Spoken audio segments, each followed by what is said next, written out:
Okay, today we'll be taking out a stock radio in a Pontiac Vibe 2005. First piece you have to remove is this decorative trim piece. It simply snaps out, starting at the bottom. Just start gently working your way around it.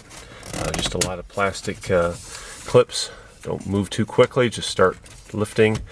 And as you lift the bottom up, you'll work to the top, and it's on kind of a hinge. Once you get to a certain point, pull down, and then you can simply swing the piece out of the way. And then you have to detach the wires or anything else you need to do to access it. But after that, it's pretty straightforward. There's a couple of screws holding the radio in, and it comes out. I'm going to show you where the amplifier is for the stock radio.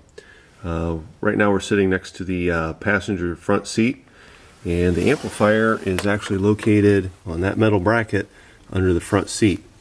There's three 12mm bolts that hold it in, two at the front, and then under the side here, where that little flap is in the carpet, rotates out of place. Just grab a hold of it here. I already took the bolts out, and it slides out. Once you slide it out, there's a series of retaining clips that hold the wires into place. Suggested use some needle nose pliers, pushing down and then taking some needle noses. You have to move the other tabs, kind of a security feature, and then the clips come out. I believe there's 4 of them. Okay, I've removed the plastic clips and disconnected the wire from the amplifier, as well as a little plastic retaining clip that was in the metal bracket. And to get the amplifier loose, there's a series of 4 10mm nuts that hold it to the bracket. Once you get those off, the entire amplifier assembly simply removes off the bracket. Side. Then the amplifier itself has a top shield. Take T15 screws out, it reveals the bottom of the board. And then if you flip it over, taking another 4 torque screws out of the ends, the other cover comes off. And this is what's inside the amplifier. A couple quick notes. The amplifier board itself is actually attached to the heat sink. Not very big. And also the capacitors, which help with the bass, are not very big at all. As a matter of fact, I'm going to turn it on end here so you can see down. Very basic amplifier. You can see the different chips for the different channels. For 200 watts, it actually looks somewhat undersized. To begin, open the door, and in the top inside handle, there's a Phillips head screw behind a little plastic cap. Take a small screwdriver, pop the cap open, and then the screw is right behind it. There's also another Phillips head screw actually down in the door handle itself. You can see it there, right in the middle of the handle. Once you get those 2 screws out, gently start at the door window control. Start at one end and work your way up. And as you work your way up, it'll become loose, and eventually it'll pop out. Simply flip it over gently, and where the plug goes into the control, there'll be 2 plastic tabs. Simply squeeze those, and the door control module should come out. More with the screwdriver, but once you get it, it'll slide right out. On this door, the door handle actually pops out. And once you pop it out, starting at the bottom and working our way around, there are several plastic tabs. Simply start at one corner and gently start popping the door pins loose. You'll actually feel them pop. And once you get that all the way around, start at the bottom corner, rotate the door up, and as you rotate it up, simply slide it away from the mirror, and the door skin should come off, revealing the inner door. We're going to remove the old speaker. To do that, I have to use a drill and take out the 3 rivets holding it to the door. Quickly, you can hear the plastic sound of this ring. Even though I put sound deadening to it, there's certain things you can do to the ring to help get rid of that resonance too, which we will when we reinstall it. With the speaker out, I had to punch out the last of the rivet. It kind of stuck. But this area back here behind the speaker is a very interesting area. Up above we have the window, and there's a gasket in there that tries to divert most of the water to the outside of the door. However, water does run inside the door and misses the gasket. So the back of your speaker is likely to get wet. Also, the sound coming off the speaker bounces off the back, what is the outside door, but bounces off that metal and is reflected back. So there's a lot of acoustic activity in this general area.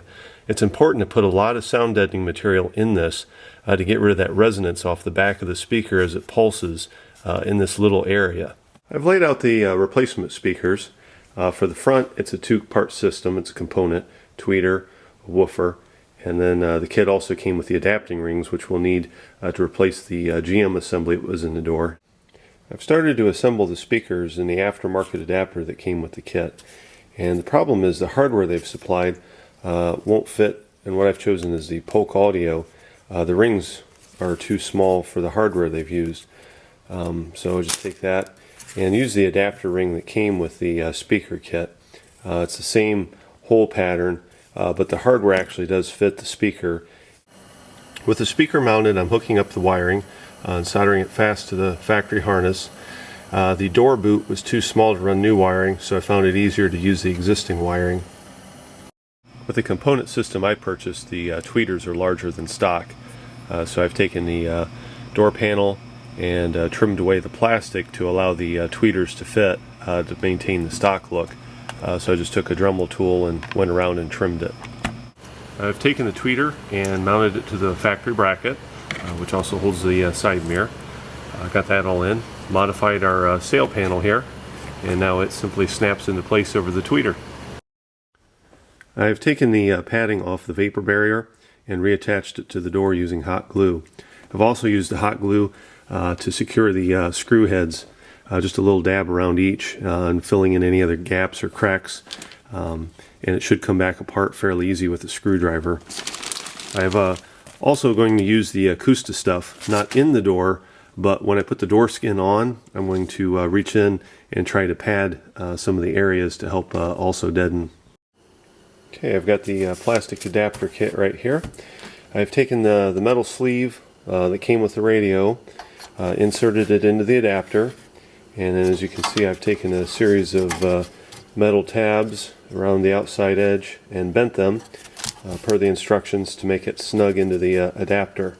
Once I get that done, I want to take this and the radio, set it in the car and make sure everything fits. Once that's done, then I'll go ahead and hook up the wiring. I have attached the head unit wiring into the factory harness, following the color codes.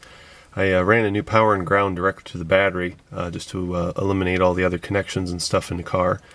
I've also added an inline 100,000 microfarad capacitor just to eliminate any engine noise and also provide the power that the radio will need.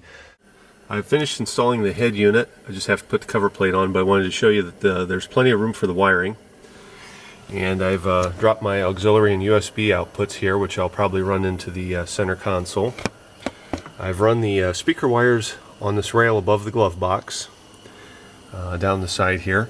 I've also run the RCA jacks from the back of my head unit in this bundle. It goes to the bead pillar here, and then a short jump under the seat. And there's a hole under there where the wiring comes out next to the factory harness. And here's the voodoo mess. What I've done is I've taken the speaker inputs out of the head unit and run them to my crossovers, which run the front door, speaker, and tweeter. And my RCA subwoofer outputs come in to the wiring. And I'm still using the stock amplifier and the stock subs, but everything else has been pretty much bypassed. Tested it, and everything does work. This amp with the subwoofer is a pretty good match for a regular head unit. So now I just have to clean this up, tuck it under the seat, and attach the crossovers, and nobody will know the difference.